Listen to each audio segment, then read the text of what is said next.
What is up? This is Jeremy with another ethic response video. This week we're talking about one of my favorite shows of all time, The Walking Dead. So we're talking about whether if The Walking Dead should have aired this episode in season 7, and it caused quite an uproar. In my opinion, I remember this episode very vividly. I was watching it for the first time and I was really disturbed, so I'm not gonna lie.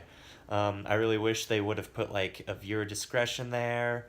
But it also left us without one of our favorite characters.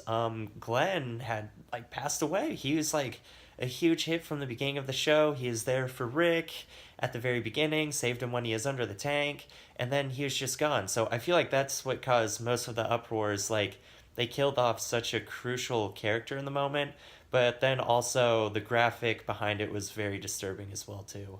Um, I remember when I first watched it, I had trouble sleeping because I was sick to my stomach. I was like, "Ooh, baseball bat to the head."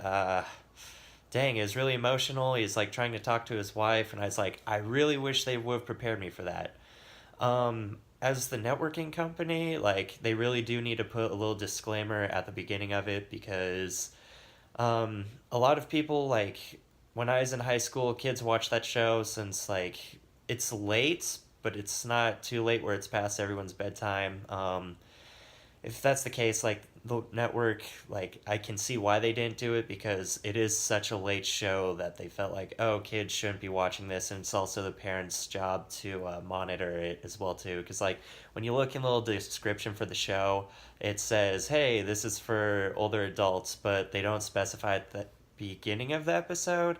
So that just kind of like leaves you going like, oh, this might be okay for kids to watch. And so I think the network should add a disclaimer, not just put it in the little description up in the little corner up there, and also like maybe move the show back an hour, because they own that time slot after the show as well too. Maybe do your little talk show about like, hey, this is what's going on with The Walking Dead, and then have the show where it's like late enough where you don't have to worry about kids staying up at like 10 or 11 to watch the show because 9 o'clock isn't that late. I mean, my bedtime is probably like 9:30. So that is just my take on it. The network, I mean, they have all the rights since they own that slot. They just need to be a little bit more careful of like how they promote it and make sure to like leave that label because like one show like 13 Reasons Why, when they had that uproar, they actually had a disclaimer before saying like, hey, if you get sick easy, don't watch this. Well, this has been my take. Hope you enjoy.